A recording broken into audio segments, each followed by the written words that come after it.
Om.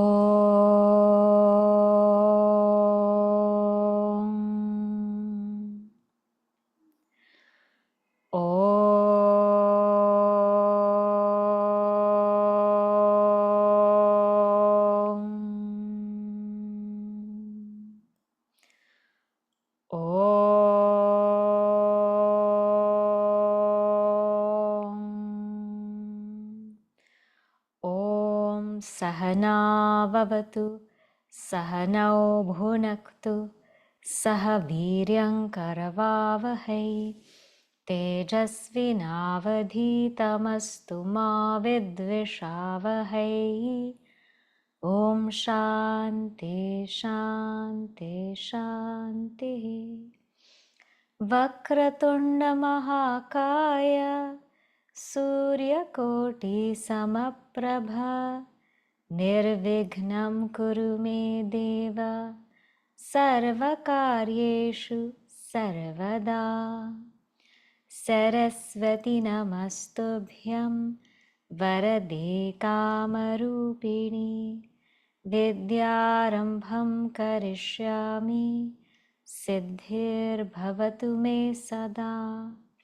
Samasta Jana Kalyane Niratam Karunamayam Namami Chinmayam Devam Satgurum Brahma Vidvaram Mukam Karoti Vachalam Pangum Langhayate Girim Yat Kripatamaham Bande Paramananda Madhavam. Paramananda Madhavam. Okay, let's read the verses that we covered last time. We're now on chapter 9, verses 20 to 22. So let us read those verses. Traividyamam somapah puta papaha Yagnerištva svaragatim prarthayante te punyamasadya surendra lokam ashnanti divyan divideva bhogan te tam bhuktva svargalokam vishalam kshine punye martyalokam vishanti evam trayi dharmam Prapannaha Gatagatam Kama Kama Labante Ananyaschintayanto Mam Ye Janah Paryupasate Tesham Nityabhiyuktanam YogaKsemam Vahamyaham. So here Bhagavan Shri Krishna is comparing two types of devotees. One type of devotee is the one who seeks this pleasure of Swarga, so seeks heavenly realms. So they do everything in this life, all the rituals, all the pujas, all the sacrifices, so that they can get a better life. Can get a better life, they can go to different realms, higher lokas, and they can enjoy there. And that is also good. It's good that they are disciplined. In one way, it's good they are disciplined, they are performing rituals, they are performing sacrifices, and at least their mind is in something deeper than this materialistic world. However, even by doing that, they gain punya or merit and they do enter heavenly realms. But what happens is, again they come back here. Again they come back to earth. They come back to this world once their punyas or merits are exhausted. So the example we gave is like when we work so hard to get a 2-week vacation. Well, we accumulate all of our hours, all of our days off, and then finally we go on a vacation and we enjoy Vishala. We really enjoy. You do so many things, we travel, we meet so many people, but after that again we have to get back to work. So this is very temporary. So Bhagwan says, you can seek me like this, but let me tell you a deeper way of how to seek me, because seeking like this is so impermanent. This is verse 22, the heart of the Bhagavad Gita. He says, Ananyaha chintayantaha mam, the one who thinks about me with no otherness. Meaning the one whose life is all about me. Ye janaha, those people, paryupasate, who sees me in all things. I pervade everything, who sees me as pervading all beings. Pari means that which is all over, which is pervading in all beings. Tesham, of those people, nityabhiyuktanam, who are ever united with me at all times. So there's no other object but Bhagwan. Bhagwan is the one that pervades all space, and Bhagwan is with this devotee all the time. That person, to that person, YogaKsemam vahamyaham. I carry their yoga, whatever is required for them, and kshema, whatever needs to be secured, I carry it. Bhagwan says, I physically carry it. So this verse, when we keep thinking about it, it's very, very beautiful. And we begin to realize that this actually happens every day in life. This is not something that happens, once in a while, YogaKsemam vahamyaham. Every day, if you see, Bhagwan is carrying us. I'm sure you all remember or have heard of this poem called Footprints. They're footprints on the sand, and that devotee is asking, that you made a promise, O Lord, you made a promise that in all my life you will be with me and you will follow me. And when I looked back at the path, I saw 2 pairs of footprints. But, oh Lord, in my hardest times, I only saw 1 pair of footprints. I thought that you promised that you will always be with me, you will always take care of me and follow me. But why in my hardest times there was only 1 pair of footprints? And Bhagwan said, because it is in that time I carried you. I did not follow you at that time. In that time I carried you. So this is a real life thing. See, what is spirituality? Spirituality means making your life about one thing. That is spirituality. When we make our life about so many things, it's too confusing. There's too many things going on. We don't know what to do. We're always not clear. We feel like life is meaningless. We're going all over the place. There's too many goals. But when we make life about one thing, the search for truth, the search for God realization, when we make life just about one thing, that is called ananyaha chintayantaha. That my life is only about one thing, the pursuit of truth. That's all.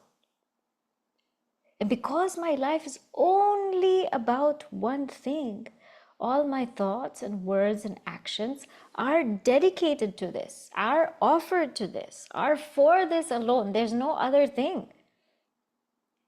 And because my life is about only one thing, in all spaces, I'm only seeing that one thing. Will this help me get to my goal or will it not? And at all times, I am connected to this one thing. I'm never disconnected from it. I never lose my sense of purpose or clarity.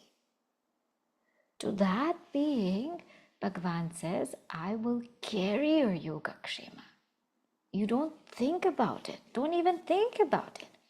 Don't think, how is this going to come? What will the future be? How will this happen? Don't think about it. Just think about me. That's all Bhagavan says. Just think about me, and I will take care of you. This is the heart of the Gita. Think about me, I will take care of you. That's it. And this is the secret of no worries. And if we live life this way, it will be very light, very relaxing. Here, I'll just read a part of the commentary of Adi Shankracharyaji. Very interesting. He poses a question. Nanu, anyesham api bhaktanam yogakshemam vahati eva Bhagwan. Meaning that Bhagwan doesn't just take care of the yoga and kshema of the one who offers themselves to Bhagwan, but Bhagwan takes care of everybody. He doesn't just take care of those who surrender to him, he actually takes care of everyone, isn't it? Answer is Satyam evam vahati eva. Yes, Bhagwan takes care of everybody. Kintu, but ayam visheshaha anye ye bhaktaha te swatmartham swayam api yogakshemam ihante. The other devotees, they also bear the burden of their YogaKsema. Bhagwan will take care of them, but they're also carrying the burden. They're also carrying the load. Why? Because of lack of faith. They lack faith. So it's like that example of the man in the train. So what is he doing? He's taking his bag on the train, but he's not leaving it there. He's carrying it on his head. He's carrying it on his head and he's riding the train unnecessarily. Well, the train will take you in your bag. Huh? So the ones who don't have that surrender, yes, Bhagwan will take care of you. But these people, they still bear the weight. So they still feel so heavy. Ananya darshinaha too. But the other ones, other devotees who have no other goal, no other worry, no other thought. Na atmartham yogakshemam ihante. They don't carry the burden. They don't hold it in their shoulders. Nahi te jivite maraneva atmano gridim kurvanti. They don't mind whether they're living or they die. They don't mind that. They're not trying to secure anything. They're not trying to carry any heavy burden on themselves. Kevalam eva bhagavat sharanaha te. The only thing they have is surrender unto the feet of Bhagavan. Ato Bhagavan eva tesham yogakshemam vahati iti. And therefore, especially for them, Bhagavan carries their YogaKsema. It's special for them because Bhagavan carries it and they don't carry it. But what happens to us? Bhagavan carries it and we also carry it. So we are wasting our time. We are wasting our time in worry. We might as well use that time to pour out our love and devotion and surrender. Why pour it out in worry? So, therefore, this is what Bhagavan says. Now, a question comes that some people, they don't worship Bhagavan. They worship other Devtas, other beings. What happens to them? How do they worship these other Devtas? And that's where we're going to start now. Verse number 23. Ye apyan ye devata bhaktaha येऽप्यन्यदेवता भक्ताः yajante shraddhayanvitaha यजन्ते श्रद्धयान्विताः tepi mameva kaunteya. तेऽपि मामेव कौन्तेय yajantya vidhi purvakam यजन्त्यविधिपूर्वकम् ye apyanye devata bhaktaha yajante shraddhayanvitaha tepi mameva kaunteya yajantya vidhi purvakam. So here it says ye api. Ye api, those who api, even anya devata bhaktaha yajante. So those who are they? Bhakta. Those bhaktas, what do? Yajante. They worship. Who do they worship? Anya devata. They worship other gods, other devatas. And how do they worship? Shraddhaya anvitaha, endowed with faith. They worship other gods endowed with faith. Te api mam eva. They yajanti, they worship me alone. O Kaunteya, the son of Kunti, but avidhi purvakam, by the wrong method. So there are some people who don't worship Bhagwan. But what do? They worship other devatas. And they do it very faithfully. They do it very, very faithfully. But when they do that, they don't realize, Sri Krishna says, that they're worshipping me alone, but by the wrong methods. So what is to be noted here? See, in the Bhagavad Gita, now whenever Sri Krishna says, Mam, me, what does that mean? He is not talking about Sri Krishna, the blue boy in Vrindavana. He's not talking about that Sri Krishna. He's not talking about Sri Krishna in Mathura or Dwaraka. He is speaking about Krishna as Ishvara, the Lord of the universe. That infinite Lord of the universe.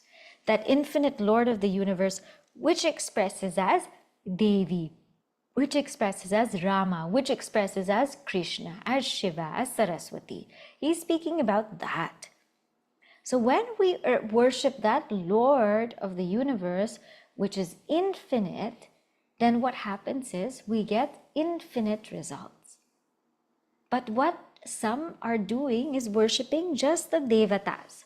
Vayu devata, the devata of wind. Agni devata, the devata of fire. Varuna devata, the devata of water. They're worshipping different devatas. Or they're worshipping Sri Krishna as just Krishna. Or worshipping Shiva as just Shiva. Worshipping Durga as just Durga. So when our worship is limited to these forms or limited to these devatas, even if we worship with faith, it is the wrong. He says, avidhi purvakam. This is the wrong method because we are not seeing the depth of that form. We're not seeing the depth of it. It's like when we look at the Indian flag and we salute to it, we're only seeing orange and white and green. We're not recognizing the entire sacrifices of all of the people in the entire country behind that color of orange and green and white. And what we don't realize is Bhagwan, Ishvara, is the source of all of these deities. Ishvara is the source of all of these deities. So we should worship, even if we have an Ishta Devata, let us say Hanuman, worship Hanuman as that Ishvara, who's the Lord of the universe, not as that little form, not as the one who is just, secluded in that form. Worship that as a Lord of the universe. Because each of these deities, where do they get their power from? They get their power from Ishvara. Ishvara is the source of all power. So actually, when we're worshipping them, we are worshipping Ishvara. So why not worship Ishvara directly? And these deities get their power to bless from Ishvara. It's not that they have their own power to bless. And these deities also have their own limitations. So an example is this.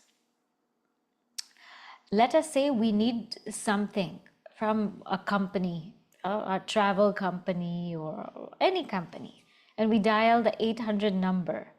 Oh, they will bring us to so many places. Press 1 for this, press 2 for this, press 3 for this, press 4 for this. And we will get so tired waiting the whole time just to get to reach somebody. And then when you think you're going to reach somebody, they will say, we will connect you to our chat bot, our AI, intelligent chat bot. And then we won't get what we need, right? But instead of going through all of this, why not just go direct? What if we had the number of the person directly? We could get our work done in 2 minutes. It wouldn't even take that much time. So when we reach out to other devatas, it is like going through this whole process. That we go to this devata for this devata for that, this devata for this. Why go and ask from each devata, please give me wealth, please give me humility, please give me knowledge, please give me intelligence. Just go straight to Ishvara and say, actually, please give me you. Please give me you, because if I ask for you, you will give me exactly what I need. So those who are worshipping all of these other devatas like this are just wasting their time. Worship Ishvara directly. And as I said, all these devatas get their power from Ishvara. It's like let's say there are many, many cabinet members. Where do they get their power from? They get their power from the prime minister or the ruler of the country. On their own, they have no power.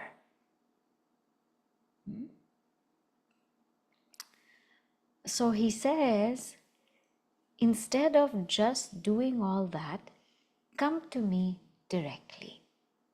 No need to circumvent this whole cycle of worship. No need to go here, no need to go there. Just come to me. As I said, life should be just about one thing. That's it. This will make life very simple, very easy, and very clear. Sometimes people also ask, but I have so many different Ishta Devatas. I want to worship this form, and I want to worship that form, and I want to worship this form. Just pick one and stick to it. And know that all forms are in that form. You're not losing out. You're not losing anything. All forms are in that particular form. Just offer yourself to that. Give yourself to that. There has to only be one. Remember, we're on the path of Advaita. And our unit of life is one. One goal. One thought. One action.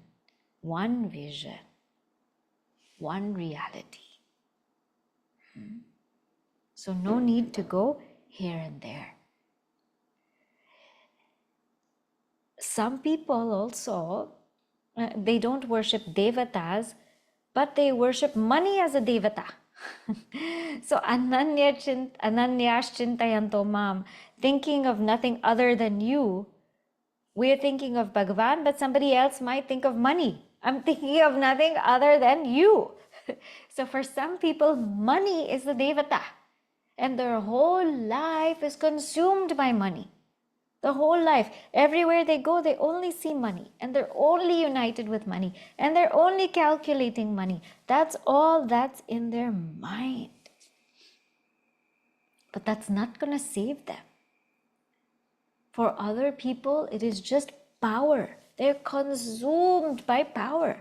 All they think about is how to get more power and how to make other people powerless. That's all that their mind is consumed about. The whole day and night, and everywhere they look, they're only worshipping power.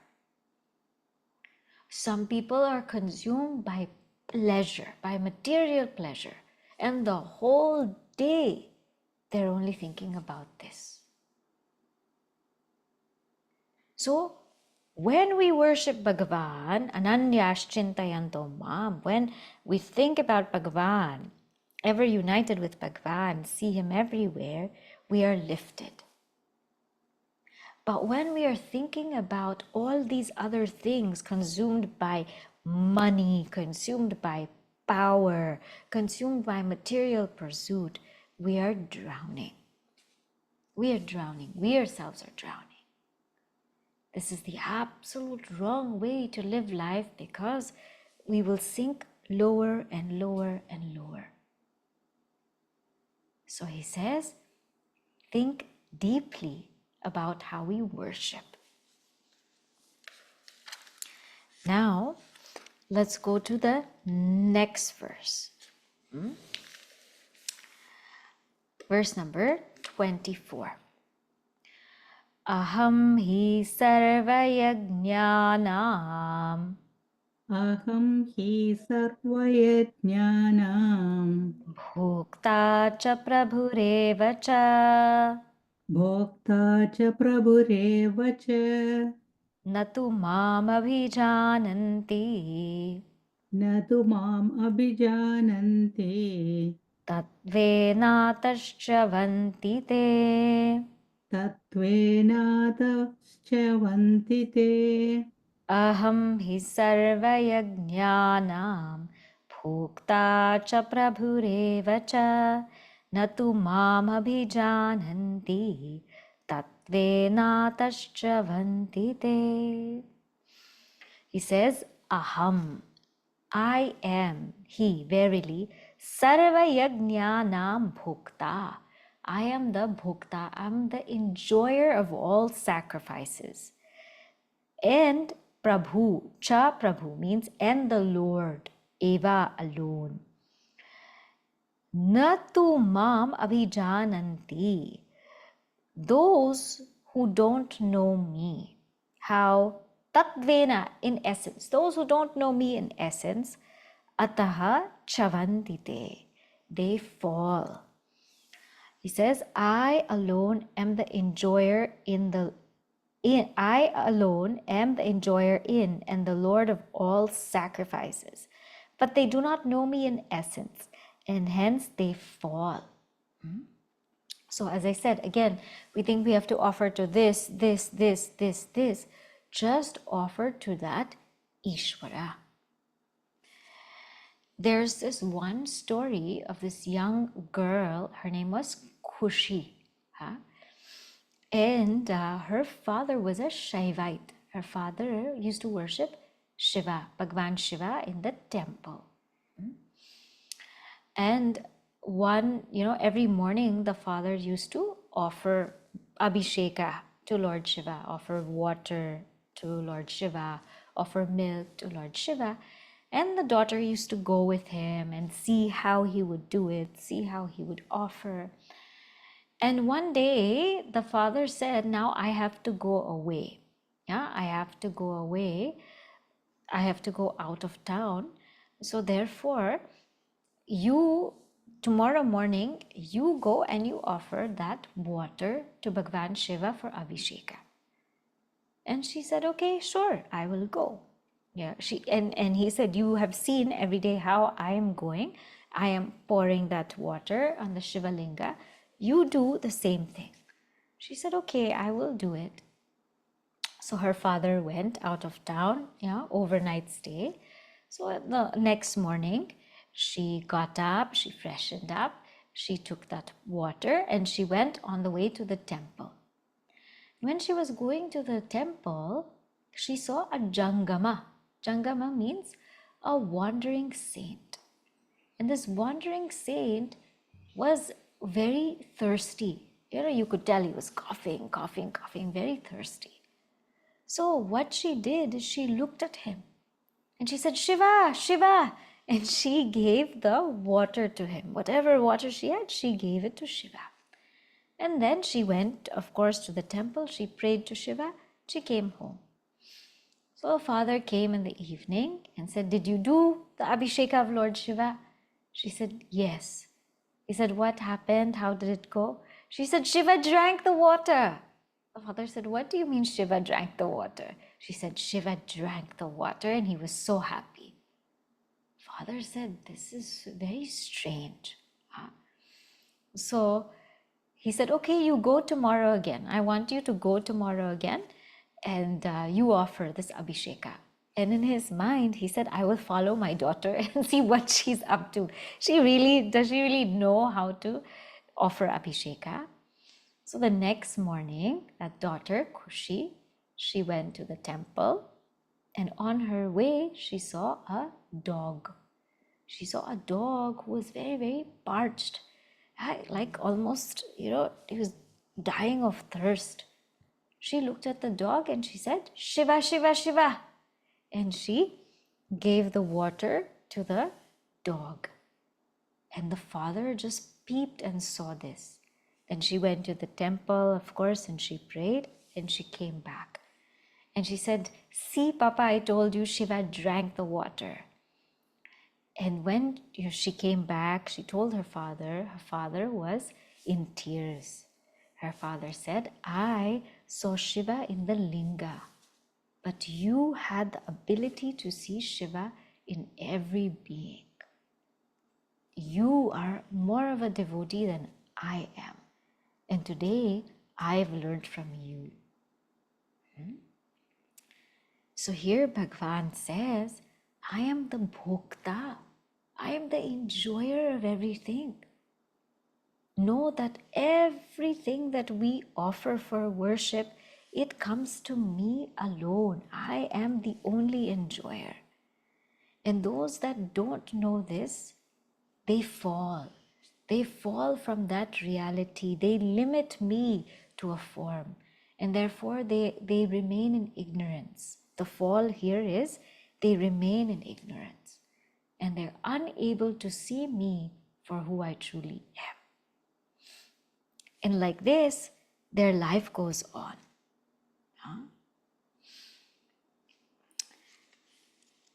In the next verse, he explains that wherever or whatever we worship, that is where we go. So let us see verse number 25.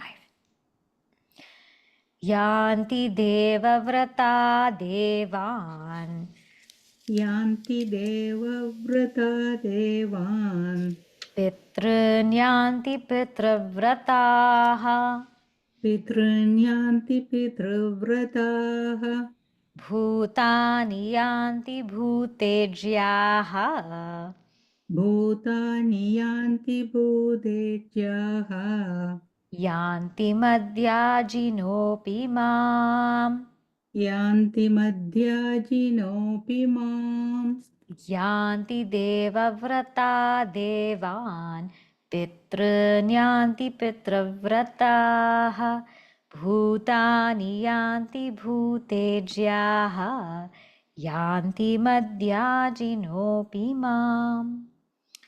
So this verse we saw similar to this in chapter 7 also. He says Deva Vrataha. Those who worship the devas or gods, Yanti Devan. They go to the Devatas. Pitrun Yanti Pitravrataha. Pitravrataha. Those who worship Pitras, the ancestors, Yanti. They go there. Bhutejyaha, those who worship the bhutas or the elements, yanti bhutejyaha, bhutani. The worship bhutejyahas, the worshipper of the bhutas, yanti, they go to the bhutas. Bhutas here means elements, it means these spirits. Yanti madhyajinaha api mam. Madhyajinaha, those who worship me, yanti, they go to me. So the worshippers of the devas or gods go to the devas. To the pitras or ancestors go the ancestor worshippers. To the bhutas or elements go the worshippers of the bhutas. But my worshippers come to me. So as we think, we become. So first I'll give you the technical meaning, and then we will also explore the beautiful meaning that Puja Gurudev has given in his commentary.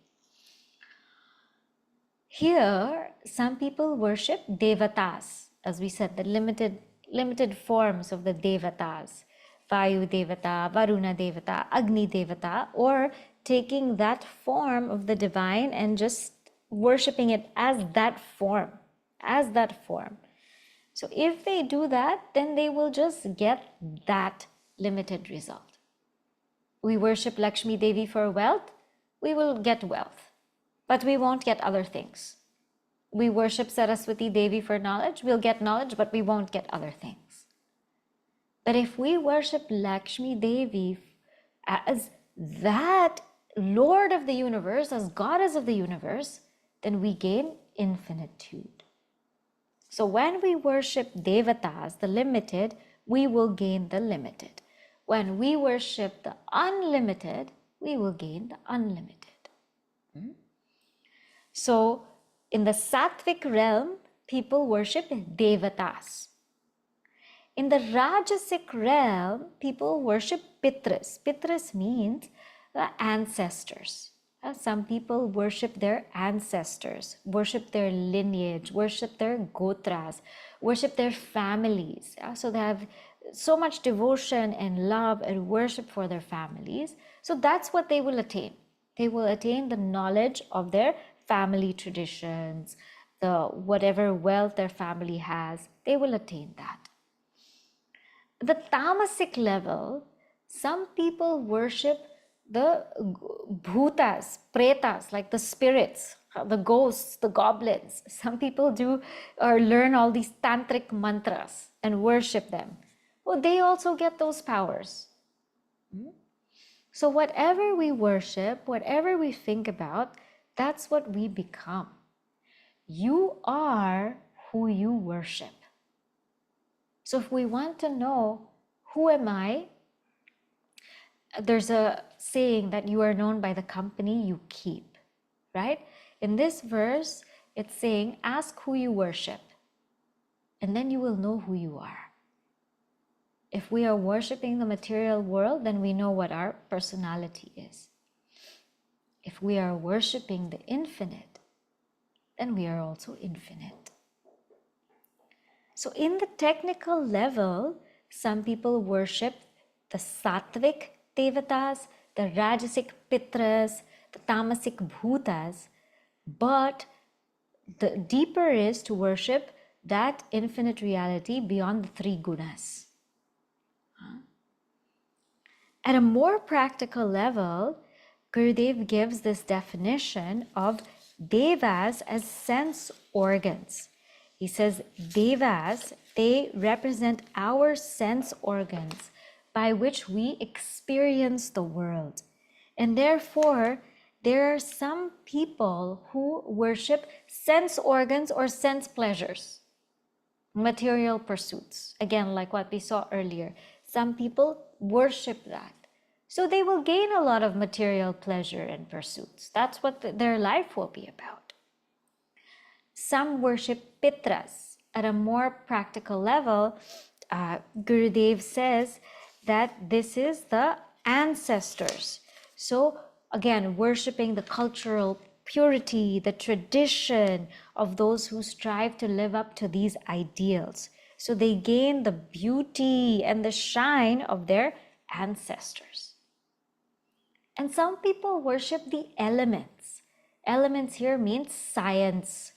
Some people go into the world of science, of math, of chemistry or physics to try and uncover that reality. So they become clearer about what though? About atoms, about quarks, about leptons, but still not clear about that ultimate reality. So we are who we worship. And if we worship Bhagwan, Madhyajinaha means those who worship me, Sri Krishna is saying, those who worship that ultimate reality, they come to me. They come to me, direct. So we have a choice in life what to worship.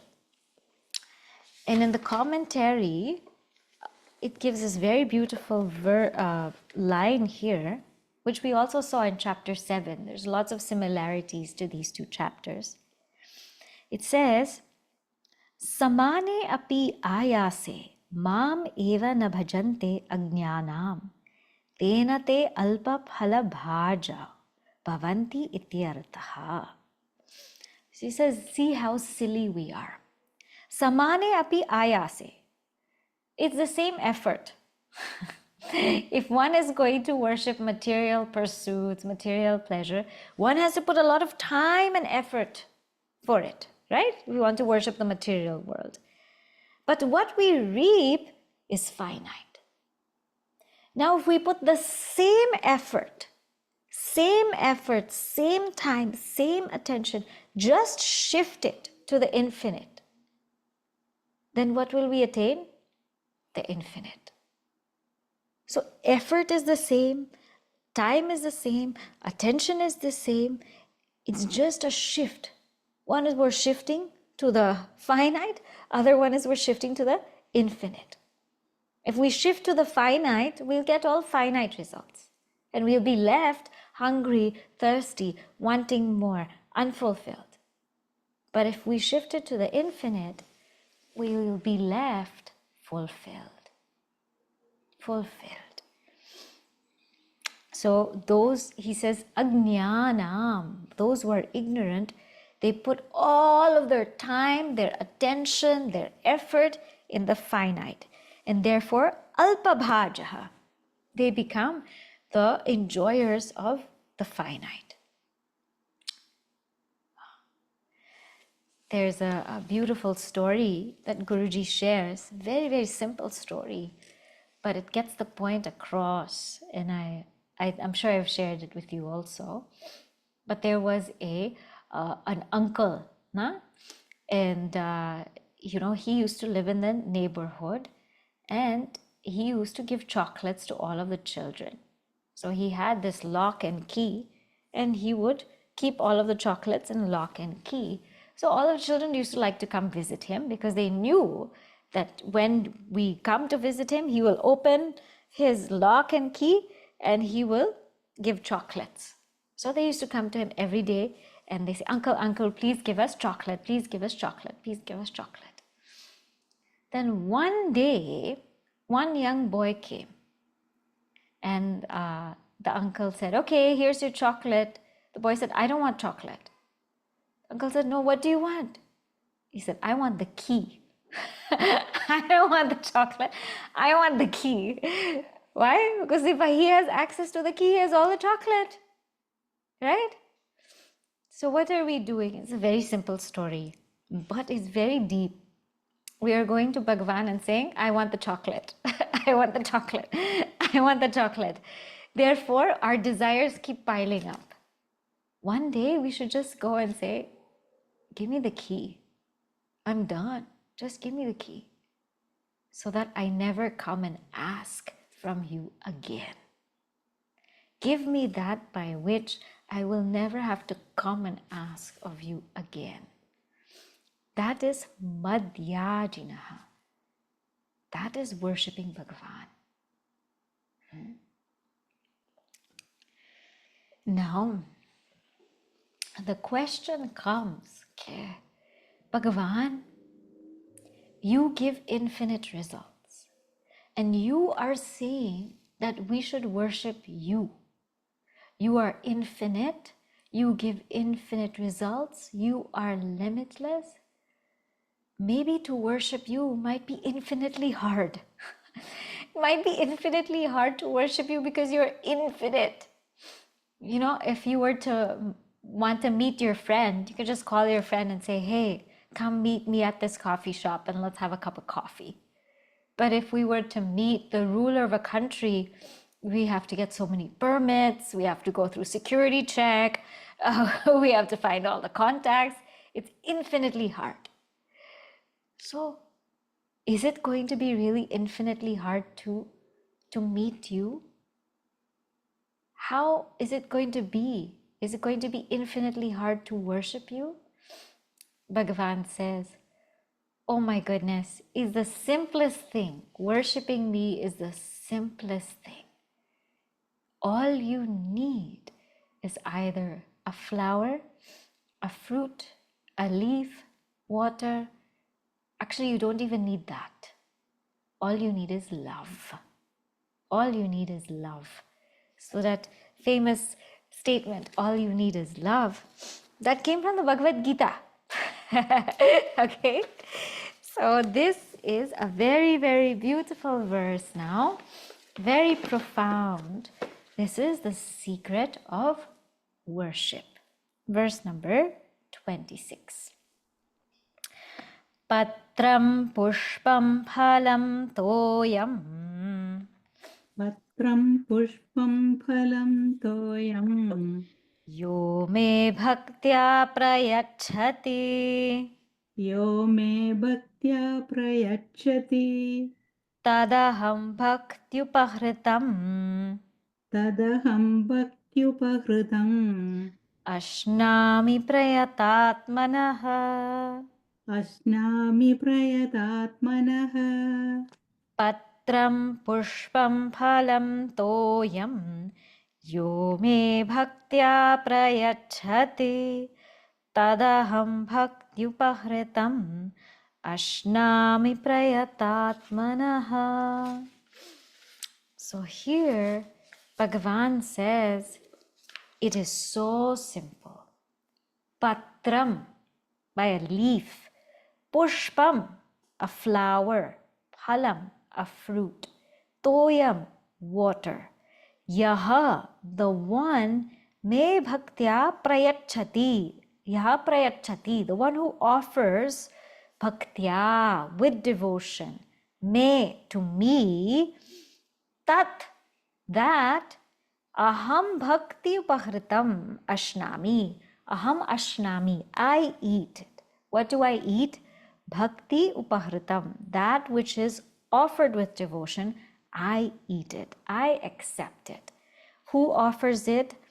Prayatat manaha. The one who has a pure mind. Whoever offers me with devotion a leaf, a flower, a fruit, or water, that I accept, offered by the pure-minded with devotion. So Bhagavan says, it's a no-brainer. The most important thing is not what is offered, but how it is offered. See, we tend to get carried away by impression instead of intention.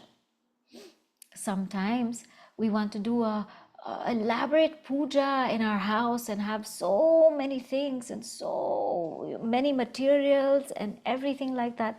Nothing wrong with that, but we want, the secret of that is we want to impress people.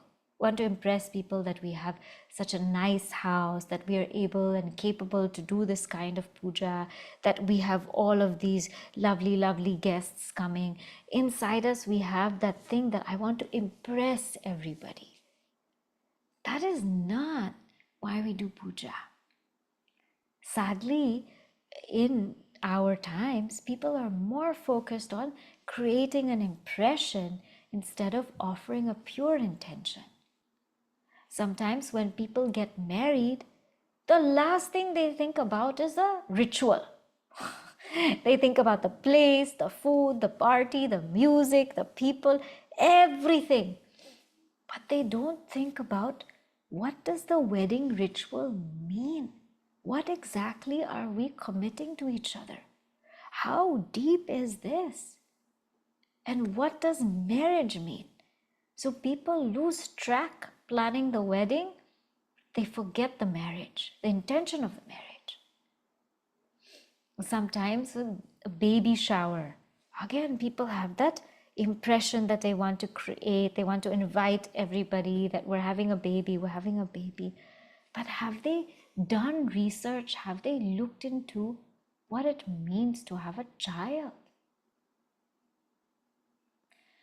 So in our times, we've gotten lost in creating impressions, trying to please people, trying to create a scene so that our occasion, our event can be talked about, so that the whole town can know what we did. This is not what Bhagwan wants. What Bhagwan wants is simply pure intention. He wants love. And that's why this Bhaktyupahritam is so important. Means the one who offers me with devotion. That I eat. That I eat.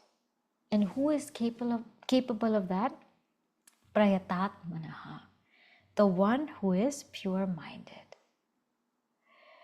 Now in each of these patram, pushpam, phalam, toyam, there is a story of how people just offered a simple leaf or a simple flower, a simple fruit or water. So I'll just share maybe one or two stories. Then more we will take up next time. I'm sure you know the story of Rukmini and Satyabhama and weighing Sri Krishna, right? So what happened was Sri Krishna was taken away. He was taken away by the Devtas, and they wanted him back. So of course Rukmini, Satyabhama, they wanted him back. They wanted Sri Krishna back, but there was a condition put up by Narada. Narada said, you can have Sri Krishna back, but you will have to weigh him. You will have to actually outweigh him.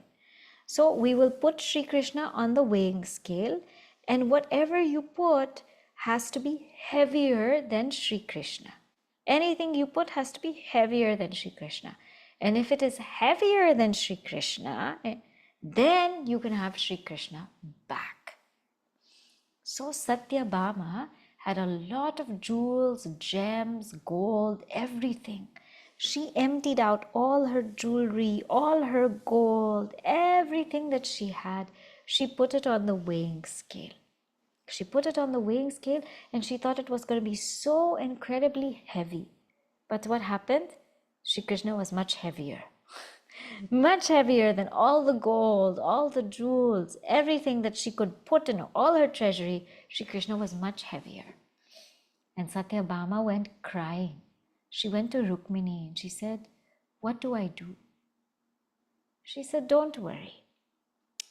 Rukmini Devi took a simple tulsi leaf and she prayed over it. She took out all of the gold. She put that simple leaf, patram means leaf. She put that simple leaf on the weighing scale. And when she put that leaf on the weighing scale, that part went down and Sri Krishna went up. Sri Krishna became light as ever. And everybody was just fascinated. How did that happen? And they found out it was because of Rukmini's love and devotion. Only love can outweigh Bhagwan. That's why it's never about the impression, but it's about the intention. So we will stop with Patram. The rest of the examples, Pushpam, Phalam, Toyam, we will see in the next class. Okay? I'll just summarize a few points of what we have talked about today. So very important is that Bhagwan says, if we offer ourselves to him, if you give everything to me, I will take care of you. That's his promise. And actually, he's taking care of us every single day. Every single day. But some of us still wish to carry the burden on ourselves. Unfortunately, we still wish to carry the burden on ourselves. And despite doing this, Bhagwan will still carry us. So we might as well let go and let him carry. This is Ananyash Chintayanto Mam. Point number 2 is he says that make your life about one thing. Stop going here and there, worshipping this and that, doing this and that. Just make your life about one thing. And understand that that one deity, one Ishta Devata, one form you worship is the universal form. Everything is included in that. Worship the infinite and we will get the infinite. Worship the finite and we will get the finite. Point number 3. It's the same effort. It's the same effort to worship the finite as the same effort to worship the infinite. So are we asking for the chocolate or are we asking for the key? Same effort. The boy goes to the uncle's house. Same effort. You walk the same steps. Same thing you have to speak. You're asking for the chocolate or you're asking for the key. Point number 4. Every single thing or every single offering that we have, Bhagavan is the enjoyer of it. Like the story I had told you, right? It's not just that we have to offer this and we have to offer that and we have to offer this. See that reality in all beings. Bhagavan is the enjoyer in all beings. And point number 5, we might think that because Bhagavan is infinite, it's infinitely hard to worship. No, it's the easiest. But it's the love, it's the intention, it's the purity that matters. Not the material, but the attitude with which we worship. Some more we will see next time. Say the closing prayer.